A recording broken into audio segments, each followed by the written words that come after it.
মুহররমের রোজার ফজিলত, 10 তারিখের রোজার ফজিলত না, মুহররমের রোজার ফজিলতটা শুনেন। মুহররমের রোজার ফজিলত মুসলিম শরীফের 2645 নম্বর হাদিস, আমাদের কওমি মাদ্রাসার পাঠ্যপুস্তক অনুযায়ী 1163 নম্বর হাদিস। এই হাদিসের মধ্যে আসছে রাসূল আকরাম সাল্লাল্লাহু আলাইহি ওয়াসাল্লাম বলেন, আফজালুস সিয়ামি বাদা রমাদান শাহরুল্লাহিল মুহররম, রমজান মাসের পরে আল্লাহর কাছে সবচাইতে শ্রেষ্ঠ হলো মুহররম মাসের রোজা। নবীজির কাছে সবচাইতে শ্রেষ্ঠ রোজা রমজান মাসের পরে মুহররমের রোজা। ও আফজালুস সালাতি বাদাল ফরিদা সালাতুল লাইল, ফরজ নামাজের পর আল্লাহ নবীর কাছে শ্রেষ্ঠ নামাজ হলো রাতের বেলার তাহাজ্জুদের নামাজ। তাহাজ্জুদ নামাজ ফরজ নামাজের পর সবচেয়ে শ্রেষ্ঠ, আর মুহররমের রোজা রমজানের পরে সবচেয়ে শ্রেষ্ঠ। তাহলে এই হাদিস থেকে রমজানের আলাদা শ্রেষ্ঠত্ব আমরা পেয়ে গেলাম, যে রমজান এটা আলাদা, এটার স্পেশাল মর্যাদা। এই গেল 4 নাম্বার মুহররম মাসের রোজার ফজিলত। 5 নাম্বার আশুরার রোজার ফজিলত। আশুরার রোজার ফজিলত জানবো আমরা তিরমিজি শরীফের 752 নাম্বার হাদিস থেকে। মন দিয়ে শোনেন হাদিসটা, তিরমিজি শরীফের 752 নাম্বার হাদিস।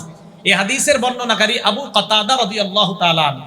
আবু কাতাদা রাদিয়াল্লাহু তাআলা আনহু বলেন, ক্বালা রাসূলুল্লাহ সাল্লাল্লাহু আলাইহি ওয়াসাল্লাম, আল্লাহ নবী বলেন, সিয়ামু ইয়াউমি আশুরা ইন্নী আহতাসিবু আলাল্লাহ আইয়ুকাফিরাস সানাতাল্লাতী ক্বাবলা। আল্লাহর নবী বলেন, 10ই মুহররম তোমাদের কেউ যদি রোজা রাখো, আমি নবী আশা করি তার আগের 1 বছরের গুনাহ আল্লাহ মাফ করে দেয়। আশুরা রোজা রাখলে আগের 1 বছরের গুনাহ মাফ। এবার আপনাদের মধ্যে সাধারণ জনগণের মধ্যে একজন বলেন তো, কোন রোজা রাখলে আগের 1 বছরের গুনাহ মাফ হয় আর পরের 1 বছরের গুনাহ মাফ হয়? আলেম ছাড়া অন্যরা বলেন, দেখি কি পারে বলেন। মাশাআল্লাহ, আরাফার রোজা। কোন রোজা? মাশাআল্লাহ মাশাআল্লাহ, আরাফার রোজা। আরাফার রোজা রাখলে নবীজি সাল্লাল্লাহু আলাইহি সাল্লাম বলেন, আইয়ুকাফিরাস সানাতাল্লাতী ক্বাবলা ওয়াল্লাতী বাদা। 9 জিলহজের রোজা যদি কেউ রাখে, আগের 1 বছর পরের 1 বছরের গুনাহ মাফ। আর 10ই মুহররমের রোজা যদি কেউ রাখে, আগের 1 বছরের গুনাহ আল্লাহ মাফ করে। এগুলো 5 নাম্বার 10ই মুহররম রোজা রাখার ফজিলত। 6 নাম্বার 10ই মুহররম আমাদের করণীয় কি, আমরা কি করব? ভালো করে মনে রাখবেন, 10ই মুহররম আমাদের মূল 2 কাজ। বলেন তো কয় কাজ? 1 নাম্বার রোজা অবস্থায় কাটানো, 2 নাম্বার তওবা করা। বলেন 1 নাম্বার, 2 নাম্বার তওবা করা। প্রথমে রোজা অবস্থায় কাটানোর দলিল, এরপরে আমরা তওবার দলিলটা নেই। প্রথমে রোজা অবস্থায় কাটানোর দলিল সহিহ বুখারী হাদিস নাম্বার 2006 নাম্বার হাদিস, আব্দুল্লাহ ইবনে আব্বাস রাদিয়াল্লাহু তাআলা আনহুমার বর্ণনা। তিনি বলেন, মা রাআইতু রাসূলুল্লাহি সাল্লাল্লাহু আলাইহি ওয়াসাল্লাম ইয়াতাহাররা সিয়ামা ইয়াউমিন ফাদ্দালাহু আলা গায়রিহি ইল্লা হাদাল ইয়াউম ইয়াউমা আশুরা ওয়া হাদা আশ-শাহর ইয়ানি শাহর রমাদান। আব্দুল্লাহ ইবনে আব্বাস বলেন, রমজানের পরে সবচাইতে দিনের মধ্যে আল্লাহ নবী রোজা রাখার ক্ষেত্রে গুরুত্ব দিতেন মুহররমের 10 তারিখ, আর মাসের মধ্যে রোজা রাখার ক্ষেত্রে সবচাইতে গুরুত্ব দিতেন রমজান মাস। আব্দুল্লাহ ইবনে আব্বাস বলেন, মাসের মধ্যে রমজান মাসকে রোজার জন্য বেশি গুরুত্ব দিতেন, আর দিনের মধ্যে মুহররমের 10 তারিখে রোজা রাখার সবচেয়ে বেশি গুরুত্ব দিতেন নবী।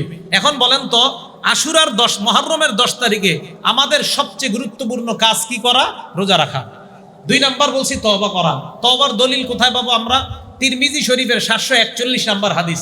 দেখেন হাদিস, আব্দুল্লাহ ইবনে আব্বাস রাদিয়াল্লাহু তাআলা আনহুমার বর্ণনা। তিনি বলেন, আমার রাসূলুল্লাহ সাল্লাল্লাহু আলাইহি ওয়াসাল্লাম বিসাওমি ইয়াউমি আশুরা, নবীজি মুহররমের 10 তারিখে রোজা রাখার হুকুম করছে। এই হাদিসের শেষে নবীজি সাল্লাল্লাহু আলাইহি ওয়াসাল্লামের সাহাবা আব্দুল্লাহ ইবনে আব্বাসের বর্ণনা, রাসূল না এই হাদিসের বর্ণনাকারী আলী ইবনে আবি তালেব। এই হাদিসের বর্ণনাকারী আব্দুল্লাহ ইবনে আব্বাস না, আলী ইবনে আবি তালেব। তো আলী ইবনে আবি তালেব বলেন, আল্লাহ রাসূল সাল্লাল্লাহু আলাইহি সাল্লামকে এক ব্যক্তি প্রশ্ন করছেন, আইয়ু শাহরিন তা'মুরুনি বা'দান আসুমা বা'দা শাহরি রমাদান, হুজুর রমজানের পরে কোন দিন আমি রোজা রাখবো, কোন মাসে রোজা রাখবো আপনি বলেন আমাকে। নবীজি সাল্লাল্লাহু আলাইহি সাল্লাম বললেন, ইন কুনতা সাইমান বা'দা শাহরি রমাদান ফাসুবিল মুহররম, তুমি যদি রমজান মাসের পরে রোজা রাখতে হয় তাহলে তুমি মুহররম মাসে রোজা রাখো। কয় কেন? কয় মুহররম মাসে এমন একটা দিন আছে যেই দিনে তাবাল্লাহু ফীহি আলা কওমিন, এক সম্প্রদায়ের তওবা আল্লাহ কবুল করেছেন, ওয়া ইয়াতুবু ফীহি আলা কওমিন আখারিন, কিয়ামত পর্যন্ত অন্যান্যদের তওবাও আল্লাহ কবুল করবেন। তাহলে আমাদের দ্বিতীয় কাজ পেয়ে গেলাম, মুহররমের 10 তারিখে আমরা তওবা করব। আল্লাহ এই 2টা আমলের মাধ্যমে মুহররমের 10 তারিখকে কাটানোর তৌফিক দান করেন। 7 নাম্বার আলোচনা, রোজা রাখবো কোন দিন কোন দিন। উত্তম হলো 9-10 রাখা, একান্ত না পারলে 10-11।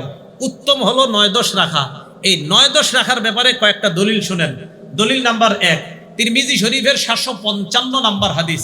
এই হাদিসের বর্ণনাকারী আব্দুল্লাহ ইবনে আব্বাস রাদিয়াল্লাহু তাআলা আনহুমা, তিনি বলেন, আমার রাসূলুল্লাহ সাল্লাল্লাহু আলাইহি সাল্লাম বিসাওমি ইয়াউমি আশুরা, নবীজি মুহররমের 10 তারিখে রোজা রাখার হুকুম করছেন। এই হাদিসের শেষে ইবনে আব্বাস বলেন, সুমুত তাসিআ ওয়াল আশিরা, তোমরা 9 তারিখে রোজা রাখো এবং 10 তারিখে রোজা রাখো। তাহলে এই হাদিস থেকে আমরা জানলাম মুহররমের 9 এবং 10 তারিখ রোজা রাখার কথা। আচ্ছা, আরেকটু সুন্দরভাবে আমরা জানি হাদিসটা মুসলিম শরীফের হাদিস নাম্বার 2655 নাম্বার হাদিস, 2556 নাম্বার হাদিস, আরেকটা হলো 2557 নাম্বার হাদিস। আর আমাদের মাদ্রাসার পাঠ্যপুস্তক অনুযায়ী 1134 নাম্বার হাদিস এবং 1135 নাম্বার হাদিস আমাদের মাদ্রাসার যে সিলেবাস। নবীজি সাল্লাল্লাহু আলাইহি সাল্লাম কি বলে দেখেন। নবীজি সাহাবাদেরকে বললেন মুহররমের 10 তারিখে রোজা রাখতে। সাহাবারা বললেন, ইয়া রাসূলুল্লাহ, এই যে মুহররমের 10 তারিখে আমাদেরকে আপনি রোজা রাখতে বললেন, এই দিনটাকে তুআজ্জিমুহুল ইয়াহুদু ওয়ান নাসারা, ইহুদি খ্রিস্টানরা সম্মান করে। নবীজি বললেন, তাই নাকি? কয় হ্যাঁ। নবীজি বললেন, ঠিক আছে, ফাইদা কানাল আমুল মুকবিল, আগামী বছর যখন হবে মুহররমের মাস, সুন্নাল ইয়াউমাত তাসিয়া, আমরা 9 তারিখেও রোজা রাখবো। সুবহানাল্লাহ। তাহলে এই হাদিস থেকে বোঝা যায় 9 এবং 10 তারিখে রোজা রাখার কথা। আল্লাহর কি কুদরত, ওয়ালাম ইয়াতিল আমুল মুকবিল হাত্তা তুওয়াফিয়া রাসূলুল্লাহ, আগামী বছর আসার আগে নবীজি দুনিয়া থেকে বিদায় নিয়েছেন, মারা গেছেন, ইন্তেকাল করছেন। এখন হাদিস থেকে কি বোঝা যায়? নবীজির আগ্রহ 9 এবং 10 তারিখ। পরের হাদিসটা আরো স্পষ্ট হয়। নবীজি বলেন, লা ইন বাকিতু ইলা কাবিল, আমি যদি আগামী বছর বেঁচে থাকি, লা আসুমান্না তাসিআ, অবশ্যই আমি 9 মুহররম রোজা রাখবো। তাহলে 9 এবং 10 তারিখের গুরুত্ব আমরা পাইলাম। ইহুদিদের বিরোধিতা করব কিভাবে? 9 তারিখে রোজা রাখবো এবং 10 তারিখে। প্রশ্ন হলো, হুজুর 10, 11 যে রোজা রাখতে বললেন, এটার কোনো দলিল আছে কিনা? হ্যাঁ, এটারও দলিল আছে।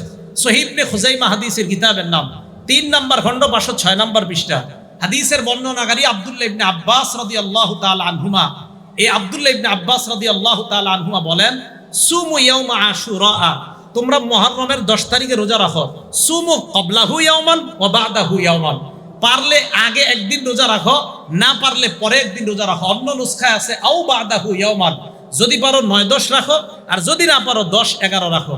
তাহলে বলেন তো গুরুত্ব কোনটা? 9 এবং 10। আবার গুরুত্ব কোনটা? 9 এবং 10।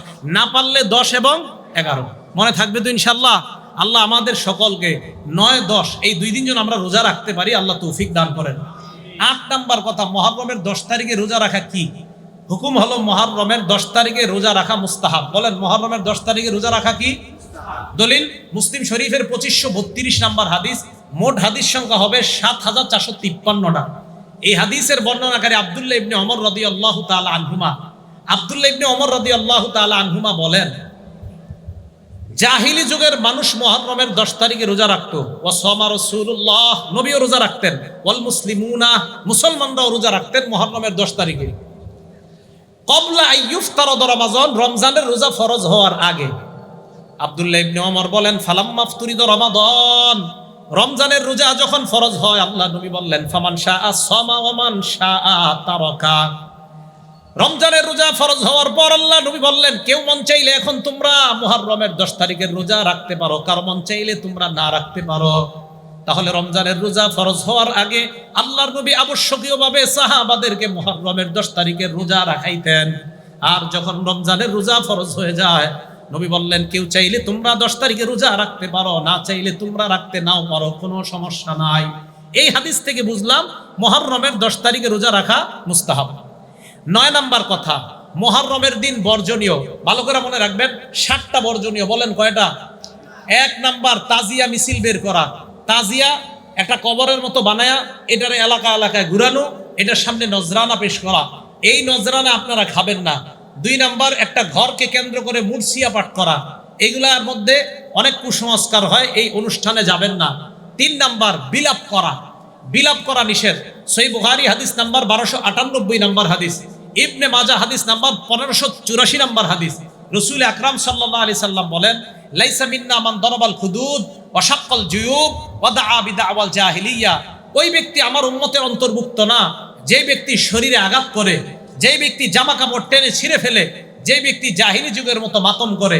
বলেন তো, মুহররম মাসকে কেন্দ্র করে একদল মানুষ, তারা না বুঝে নিজেদের শরীর রক্তাক্ত করে কিনা?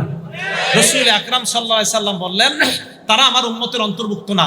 জানেন আশ্চর্য একটা হাদিস, সহিহ বুখারী হাদিস নাম্বার 1296 নাম্বার হাদিস। এই হাদিসের মধ্যে আসছে ইন্না রাসূলুল্লাহ সাল্লাল্লাহু আলাইহি সাল্লাম বারিউম মিনাস সালিকাহ ওয়াল হালিকাহ ওয়াশ শাক্কা। রাসূল আকরাম সাল্লাল্লাহু আলাইহি সাল্লাম ওই ব্যক্তি থেকে মুক্ত, ওই নারী থেকে মুক্ত, যেই নারীরা বাপ মারা যাওয়ার পরে জোরে জোরে চিৎকার করে কান্নাকাটি করে আর বলে আল্লাহ আমার আব্বারই দেখলো আর কাউরে দেখলো না। আসি কিন্তু এলাকার মধ্যে, আজরাইল আমার ঘরটা চিনলো আর কারো ঘর চিনলো না। নবী কয় এই নারী থেকে আমি মুক্ত, এই জাতীয় কর্মকাণ্ড যারা করবে তাদের থেকে আমি মুক্ত। বা শাক জামা কাপড় ছিঁড়ে ফেলে এই জীবন আমি আর রাখবো না, নবীজি কয় তার থেকে আমি মুক্ত। ওয়াল হালিক, এই কোন শোককে কেন্দ্র করে মাথা মুন্ডন করে নবী কয় তার থেকে আমি মুক্ত। তাহলে আপনাদের কাছে জানতে চাই, মুহররম মাসকে কেন্দ্র করে মাতম করা হালাল না হারাম? এটা করা যাবে না। আল্লাহ আমাদের সকলকে বেঁচে থাকার তৌফিক দান করেন। একটা কিতাব আছে নাম আল জামিউস সগীর, এই কিতাবের 4201 নম্বর হাদিস। এই হাদিসের মধ্যে আসছে রাসূল আকরাম সাল্লাল্লাহু আলাইহি সাল্লামের মেয়ে জয়নব রাদিয়াল্লাহু তাআলা আনহা মারা গেছে। এই জয়নব মারা যাওয়ার পর বাকাতিন নিসা, নারীরা কান্নাকাটি শুরু করছে। ফাজাআলা ওমর ইয়াদরিবুহুন্না বিসাউতিহি, হযরত ওমর চাবুক ধরছে সবগুলার মাথায়, কি করো, থামো সব, কাঁদতেছে। নবীজি বললেন মাহলাম ইয়া ওমর, ওমর থামো, একটু নরম হও। এবার আল্লাহর নবী নারীদেরকে বললেন ইয়াকুন্না ওয়া নাঈকাশ শাইতান, শয়তানের আওয়াজ থেকে তোমরা বাঁচো। শয়তান এইভাবে বিলাপ করে, জোরে জোরে কান্নাকাটি করে, তার আওয়াজ থেকে তোমরা বাঁচো। আল্লাহ নবী বললেন শোনো, মাহমা ইয়াকুনু মিনাল আইনি ওয়াল কলব, চোখের পানি যদি আসে আর অন্তর থেকে যদি চোখের পানি আসে, ফামিনাল্লাহ ওয়া মিনার রাহমা, অটোমেটিক যদি চোখের পানি আসে কারো শোকে, এটা আল্লাহর পক্ষ থেকে রহমত। অটোমেটিক যদি চোখের পানি আসে, এটা আল্লাহর পক্ষ থেকে রহমত। এবার আল্লাহ নবী কি বলে, আমার দিকে তাকান, ওয়া মাহমা ইয়াকুনু মিনাল লিসান, আর যদি জবান থেকে হয়, ওয়াল ইয়াদি, এবং হাত থেকে দেখেন, জবান থেকে আর হাত থেকে দেখেন। জবানে বলে হায়, হাতে দিয়ে আঘাত করে, হায় আঘাত, হায় আঘাত, জবান আর হাত, জবান আর হাত, শোকে জবান ব্যবহার হচ্ছে, হাত ব্যবহার হচ্ছে। নবীজি কয় ফামিনাশ শায়তান, এটা শয়তানের পক্ষ থেকে। জবান আর হাত ফামিনাশ শায়তান, নবী বলছি এটা শয়তানের পক্ষ থেকে। এটা মেশকাতেও পাবেন আপনার হাদিসটা, বাকি আল জামিউস সগীরের মধ্যে সনদ সহিহ আসছে, তাই আমি এটা বর্ণনা করলাম। বর্তমানে আবার সহির যুগ চলতেছে। কিসের যুগ? মাশাআল্লাহ, এই জন্য সহিগুলাই বলার চেষ্টা করতেছি। আজ যাই হোক, রাসূল আকরাম সাল্লাল্লাহু আলাইহি সাল্লাম এই কথাটা বললেন। এটা হলো 9 নাম্বার কথা। 10 নাম্বার, কারো মৃত্যুতে আমাদের কি করণীয়? মনে রাখবেন, কারো মৃত্যুতে আমাদের কি করণীয়? এলাকার কেউ মারা যায় না, কারো মৃত্যুতে আমাদের 1 নাম্বার করণীয়, বলেন ইন্না লিল্লাহি ওয়া ইন্না ইলাইহি রাজিউন, এটা পড়া। 2 নাম্বার করণীয়, বুখারী শরীফের 1284 নাম্বার হাদিস থেকে একটা দোয়া শিখাবো, আজকে থেকে এটা পড়বেন।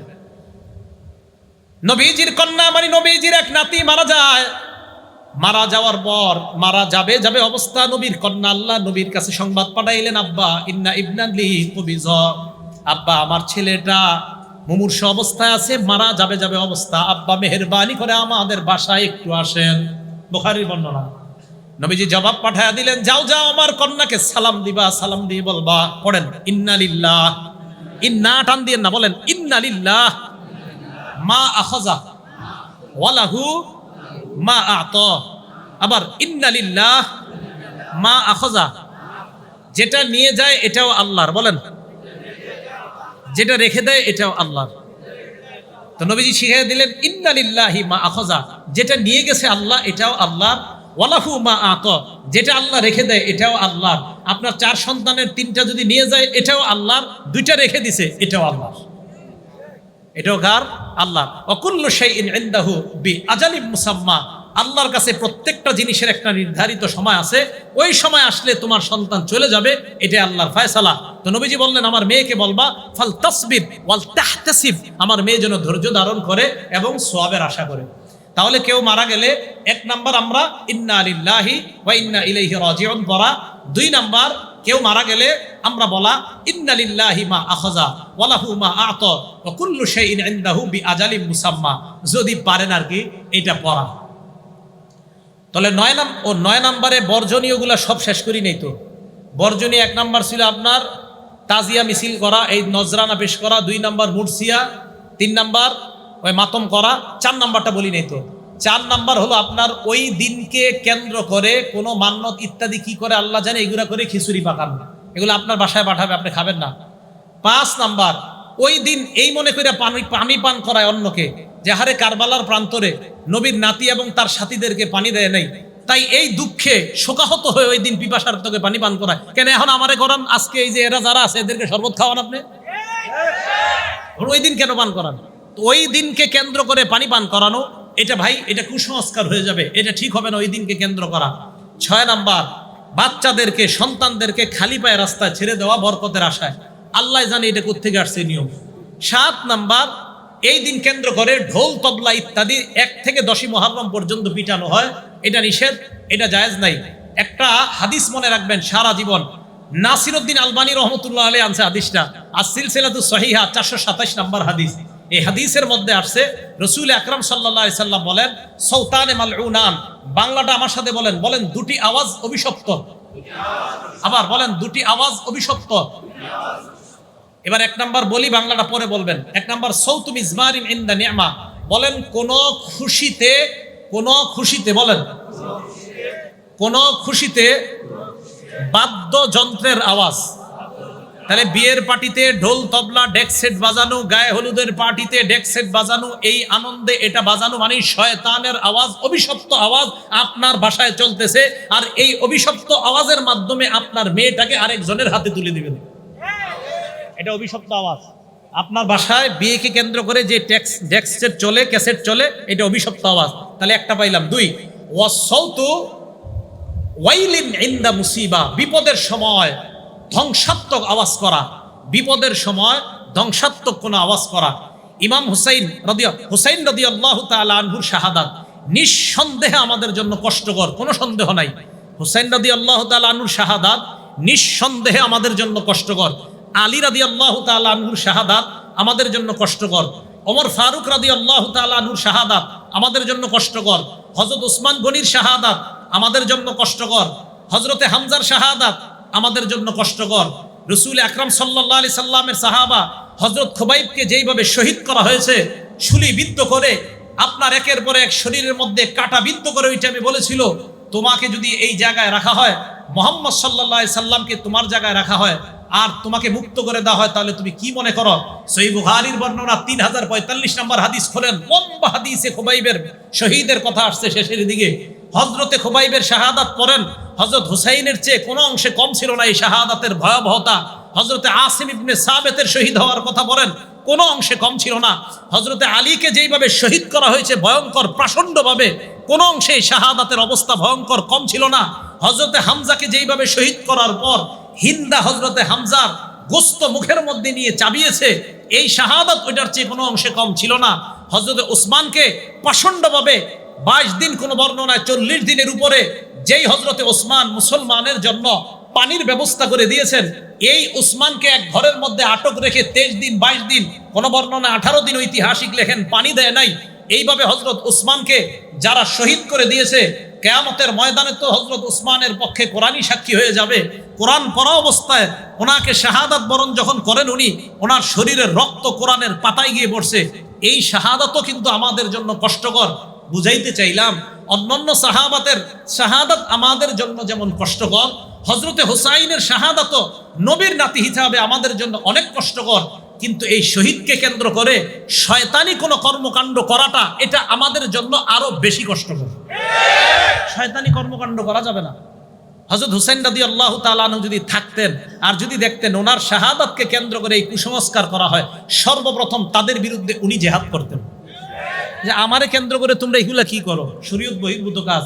তাহলে আমরা নবীর নাতিকে অবশ্যই মহব্বত করি, হযরতে হুসাইনকে আমরা মহব্বত করি। ওনার শাহাদাত আমাদের জন্য কষ্টকর, এটা একটা বিপদ। কিন্তু এই বিপদের সময় ধ্বংসাত্মক কোনো কথা মুখ দিয়ে বলাটা, এটা অভিশপ্ত আওয়াজ। তাহলে অভিশপ্ত আওয়াজ কয়টা? অভিশপ্ত আওয়াজ কয়টা? নেয়ামতের সময় ঢোল তবলা ডেকসেট বাজানো অভিশপ্ত আওয়াজ, আর বিপদে ঢোল তবলা বাজানো অভিশপ্ত আওয়াজ। এই 10 দিন ঢাকা শহর ঢোল তবলায় পুরা অবস্থা খারাপ। দেশ গ্রামে এখনো আসে নাই মনে হয়, আছে। যাও, তাহলে এই হলো আপনার 7টা কাজ বর্জনীয়। তো 10 নাম্বার আলোচনা কিন্তু করে ফেলছি। 9 নাম্বারটা করার একটু মাঝখানে 10 নাম্বার করছি, ওই যে আমরা কারো মৃত্যুতে কি করব। 11 নাম্বার আলোচনাটা, এটা আপনারা সবাই একটু মুখস্থ করতে হবে আমার সাথে। আমাদের নবীজি দুনিয়া থেকে বিদায় নিলেন, নবীজি বিদায় নেওয়ার 50 বছর পর হুসাইন রাদিয়াল্লাহু তাআলা 61 হিজরির 10ই মুহররম শহীদ হয়। তাহলে আমাদের নবী দুনিয়া থেকে বিদায় নেওয়ার 50 বছর পর 61 হিজরির 10ই মুহররম হুসাইন রাদিয়াল্লাহু তাআলা আনহু শহীদ হয়। উনি শহীদ হওয়ার 300 বছর পর 352 হিজরিতে মুইজুদ্দৌলাহ বলেন এই মুইজুদ্দৌলা নামক ব্যক্তি 352 হিজরিতে সর্বপ্রথম ইরাকের বাগদাদে 10ই মুহররমের এই মাতমের প্রথা চালু করে। নাম কি? কত হিজরিতে? না সবাই কইতে হবে কত হিজরি? ইমাম হুসাইন শাহাদাতের কয় বছর পর? 300। হুসাইন শহীদ হইলেন 61 হিজরির 10ই মুহররম, এরও প্রায় 300 বছর পর 352 হিজরির 10ই মুহররমকে মুইজুদ্দৌলা নামক এক ব্যক্তি ইরাকের বাগদাদের মধ্যে এই প্রথা চালু করে। এরপরে 363 হিজরিতে এই প্রথাটা মিশরে ছড়ায় পড়ে, মিশর থেকে পুরা দুনিয়ার মধ্যে ছড়ায় পড়ে। এখন আপনাদের কাছে আমি জিজ্ঞাসা করতে চাই, 10ই মুহররম যে ইত্যাদি বিভিন্ন কাজগুলা করা হয়, বলেন তো কত হিজরি থেকে? 300। কে শুরু করছে? কোন এলাকায়? বাগদাদে। এরপরে এটা কোথায় গেছে? মিশর। এরপর সারা দুনিয়াতে। এই কথাগুলো আমাদের কিতাবে আছে, মানে আমরা যারা কিতাব পড়ি, আমাদের মতো আলেম যারা, তারা লেখছে। মানে আপনার আল বিদায় ওয়ান নিহায়ার লেখক লেখছে, আল্লামা ইবনে আসির লেখছে, তো বলবে এটি হুজুর তোমরা বানায় লেখছো। এখন কথা হলো শিয়া ভাইদের কিতাবে কি আছে দেখি। কাদের কিতাবে? এক শিয়ার লেখকের নাম সৈয়দ আমির আলী। বলেন কি নাম? উনি কি শিয়া? এই লেখক উনি কি? সাবধান, কাউকে আপনারা আঘাত করে কথা বলবেন না, শিয়া ভাইদেরকেও মহব্বতের সাথে বুঝাইবেন। সৈয়দ আমির আলী উনি কি ছিলেন? একজন স্পিরিট অফ ইসলাম। বলেন কি নাম? Story of evolution. এই বইয়ের মধ্যে সে লেখছে যে দ্য স্পিরিট অফ ইসলাম, এই বইয়ের মধ্যে সে লেখছে মুইজুদ্দৌলা এই ব্যক্তিটা অলসো ইনস্টিটিউট দ্য ইয়াউমে Ashura, the day of morning, শোকের দিবস হিসাবে সর্বপ্রথম মুইজুদ্দৌলা নামক ব্যক্তি এই মুহররমের 10 তারিখকে শোকের দিবস হিসাবে সর্বপ্রথম আবিষ্কার করছে। বলেন তো এই লেখাটা কি আমাদের না একজন শিয়া লেখকের? এই তো মাশাআল্লাহ, তাহলে শিয়া লেখক ভাই উনিও লেখলেন যে ওনাদের এই ইতিহাস মুইজুদ্দৌলা নামক ওই ব্যক্তি শুরু করছে। এই ভাইয়ের আরেকটা বই আছে, ওখানে লেখছে হি ওয়াজ আ শিয়া। এই মুইজুদ্দৌলা একজন শিয়া ছিলেন। ওখানে লেখছে হি ইস্টাবলিশড, সেখানে লেখছে হি ইস্টাবলিশড, এখানে ইনস্টিটিউট লেখছে, ওখানে ইস্টাবলিশড। মানে এটার প্রতিষ্ঠা করেছেন যিনি, তার নাম মুইজুদ্দৌলা। সর্বপ্রথম 352তে ইরাকের বাগদাদের মধ্যে এটা আবিষ্কার করেছেন। সময়ের অভাবে আমি আরো অনেকগুলা কিতাবের কথা বলতে পারলাম না। শিয়া বাইদেরই অসংখ্য কিতাব লেখা আরবি ভাষায়, যেগুলোতে তারাও স্বীকার করছে যে এইগুলার আবিষ্কার 352 পর থেকে। তাহলে আমাদের কিতাবেও এগুলা লেখা, তাদের কিতাবেও এগুলা লেখা। প্রিয় শিয়া সম্প্রদায়ের ভাই আপনারা যারা আছেন, মেহেরবানি করে আপনাদের ইতিহাসটা আপনারা জানেন। জানার পর আপনি সিদ্ধান্ত নেবেন যে আমি কি সঠিক বিষয় পালন করতেছি না ভুল বিষয় পালন করতেছি। 11টা বিষয় বললাম। মুহররমের তাৎপর্য, 2 নাম্বার আশুরার তাৎপর্য, 3 নাম্বার 4টা আমল নবীজি কখনো ছাড়তেন না, 4 নাম্বার মুহররমের রোজার ফজিলত, 5 নাম্বার আশুরার রোজার ফজিলত, 6 নাম্বার করণীয়, 7 নাম্বার 9-10 রোজা রাখা, না পারলে 10-11 রোজা রাখা, 8 নাম্বার মুহররমের দিন রোজা রাখার হুকুম কি মুস্তাহাব, 9 নাম্বার মুহররমের দিন বর্জনীয়, 10 নাম্বার কারো মৃত্যুতে আমরা কি করব, 11 নাম্বার মুহররমের বর্তমান প্রচলিত ইতিহাস কখন থেকে শুরু হয়। আল্লাহ পাক রব্বুল আলামিন আমার আহলে বাইত কি শুধু কারা? নবীজির ওই 5 জন না বিবি সহ সবাই? মনে আসেনি সবার? আল্লাহ পাক রব্বুল আলামিন আমাদের সকলকে যে কথাগুলা বললাম শুনলাম, আল্লাহ আমল করার তৌফিক দান করেন।